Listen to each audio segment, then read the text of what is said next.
From Cat's unsettling digital fur technology to the entire movement that Sonic the Hedgehog's trailer started, bad CGI is getting a bit too common for comfort lately. And considering how they completely dropped the ball in She-Hulk, Disney has been in its flop era for a while now. But it seems like they really messed up this time. Their fans aren't satisfied with the horrible CGI in The Little Mermaid's trailer. It's stupid to ask why movies are made, since the answer always is to bring in the money, right? But I've started to doubt that lately. It seems like sometimes movies are made because they're part of the 10-year plan, and I think Disney is just trying to get things over with when it comes to their live-action reboot agenda, because they've been struggling for a while now, and it seems like there is no end in sight to the chaos that they have gotten themselves into. The Little Mermaid's brand new teaser trailer has only served to add fuel to the fire that was already right up in their face. Yes, I've been great. I've been filming The Color Purple. I'm supposed to be wrapped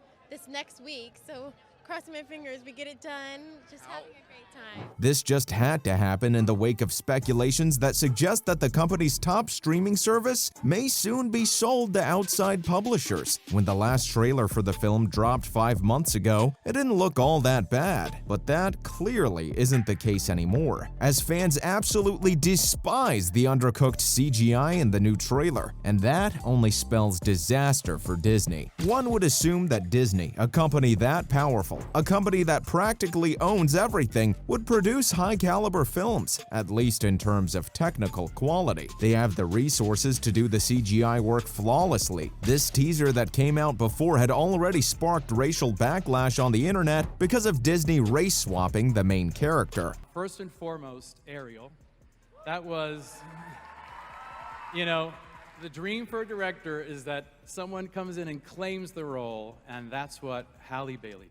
But now, at least, a far more logical critique has emerged. The CGI has met nobody's expectations, and it shouldn't either. One fan said on Twitter that, in a way, speaking of things underwater, we've been spoiled by Avatar 2. This looks like Ariel was in front of a green screen in some cheap Sesame Street video. This is super hard to dispute. The trailer CGI looks like it's from an early 2000s video game, especially the part with the blowfish, or the part where you get to see a bunch of mermaids swimming around this huge coral reef. Everything looks like it's been put together using free pre-made Unity assets. It is horrible. If you think that I'm being extra harsh and that the fans are overreacting and that it's not that bad, you should consider the amount of effort and capital other companies have poured into their CGI. I'm really looking forward to this performance, Sebastian.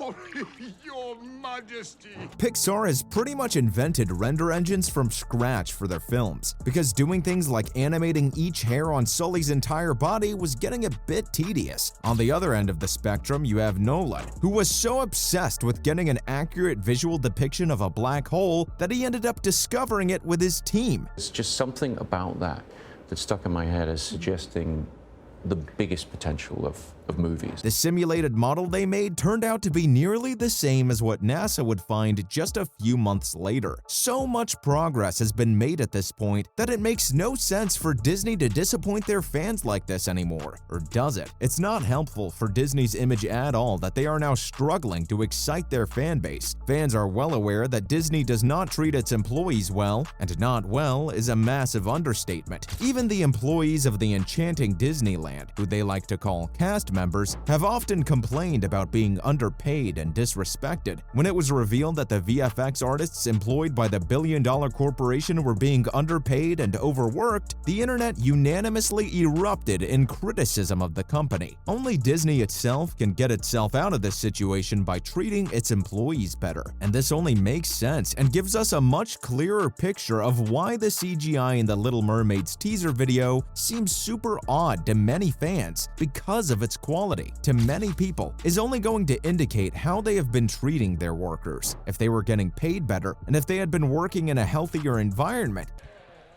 Well, this was the first time I've seen part of your world all put together today, as well as the trailer, and I'm just pinching myself. I feel really kind of like out of body in a way, like seeing myself play a character that I've loved for so long. I am sure the trailer would have come out looking a lot different, but no amount of cash or well-rested talent can help resolve Disney's obsession with overusing CGI. Instead of using it to add to reality, Disney is mainly concerned with using it as a means to outsource creative labor and exploit it. Take Dune, for example. It won Best VFX for a reason. Dune very intuitively and very liberally uses things like sand screens instead of Disney's grotesque greenwashed rooms to get even minor details, like lighting falling off of a character's face, seem accurate. That film looks realistic despite being completely unrealistic, and this is why The Little Mermaid is failing so far. The great thing is we were able to